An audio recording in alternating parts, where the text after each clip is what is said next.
नागपूरमधील माणकापूर पोलीस ठाण्यात 4 तरुणींनी एनजीओ संचालक रियाज काझी याच्या विरोधात तक्रार दाखल केली आहे।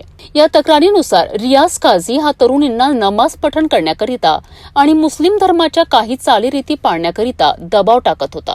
तसेच धार्मिक भावना दुखाविणारे वक्तव्य करून मानसिक त्रास दिल्याचाही आरोप करण्यात आला आहे। संबंधित एनजीओ स्लम परिसरातील मुलांना शिक्षण देण्याचे काम करत असल्याची माहिती आहे। माणकापूर पोलीस ठाण्याचे निरीक्षक हरेश काडसेकर यांनी दिलेल्या माहितीनुसार 4 तरुणींच्या तक्रारीवरून रियाज काझी याच्या विरोधात विनयभंग, धार्मिक भावना दुखावणे आणि आयटी ऍक्ट अंतर्गत गुन्हा दाखल करण्यात आलाय। सध्या पोलिसांकडून तक्रारदार तरुणींचे जबाब नोंदविले जात असून आरोपीचीही चौकशी केली जाणार आहे। या प्रकरणाचा अधिक तपास माणकापूर पोलीस करीत आहेत। त्याच्यामध्ये काही मुली परवा आपल्याकडे आलेल्या होत्या आणि त्यांनी युनिव्हर्सल मल्टीपर्पज सोसायटी नावाचा एक एनजीओ आहे, त्याच्यामध्ये रियाज फाजिल काझी हा आरोपी आहे। त्याच्याकडे त्या एनजीओ मध्ये पगारी तत्वावर काम करतात।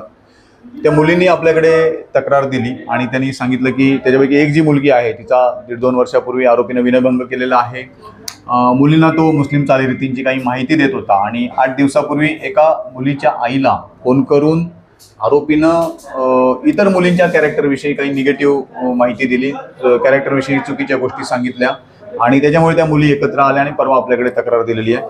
याच्या तक्रारीमध्ये भारतीय न्याय संहिता कलम 74, 75(2), 78(2), 296, 302, 356 आणि आयटी ऍक्ट 66C प्रमाणे गुन्हा दाखल केलेला आहे। सेम डे वरिष्ठांच्या मार्गदर्शनाखाली तपास चालू करून आरोपीला अटक केलेली आहे। आरोपीला काल मान्य न्यायालयात हजर केलं। मान्य न्यायालयाने आरोपीला 23 तारीखपर्यंत पोलीस कोठडी दिलेली आहे। ही जी एनजीओ आहे ती ग्रामीण भागातील किंवा शहरी भागातील स्लम एरियातील लेबर क्लासमधील जे लहान मुलं आहेत जी शिक्षणापासून वंचित आहेत त्यांच्यासाठी त्यांना शिक्षणाच्या प्रवाहात आणण्यासाठी आपण काम करतोय असं आरोपीचं म्हणणं आहे।